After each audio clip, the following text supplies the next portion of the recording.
شروع اللہ کے پاک نام سے جو بڑا مہربان اور نہایت رحم کرنے والا ہے۔ السلام علیکم۔ حضرت علی علیہ السلام نے فرمایا، علم مال سے بہتر ہے۔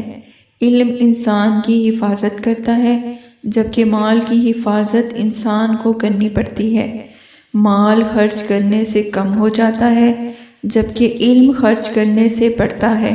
اور آپ علیہ السلام فرماتے ہیں، جو شخص مال کے بل بوتے پر عزت حاصل کرتا ہے تو جو ہی مال ختم ہوتا ہے اس کی عزت بھی ختم ہو جاتی ہے، جبکہ جو شخص علم کے ذریعے عزت حاصل کرتا ہے اس کی عزت ہمیشہ کے لیے رہتی ہے۔ جسے اللہ تعالیٰ نے علم دیا ہو وہ سیدھی راہ پر چلتا ہے، اور جو سیدھی راہ پر چلتا ہے وہ نجات پاتا ہے۔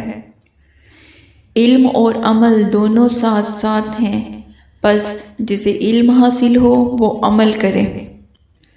منافق کا علم اس کی زبان اور مومن کا علم اس کے دل پر ہوتا ہے، اور وہ اس کے مطابق عمل کرتا ہے۔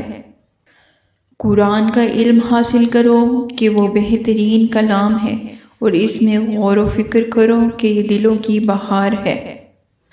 جو اپنے باطل کی اصلاح کرتا ہے خدا اس کے ظاہر کی اصلاح کرتا ہے۔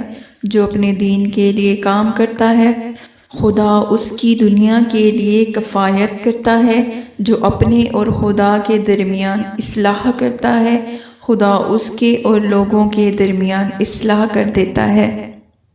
بے شک علم اور ہدایت اور رہنمائی کرتا ہے، اور آفتوں سے نجات دلاتا ہے، اور جہالت راہ سے بھٹکاتی اور گمراہ و ہلاک کرتی ہے۔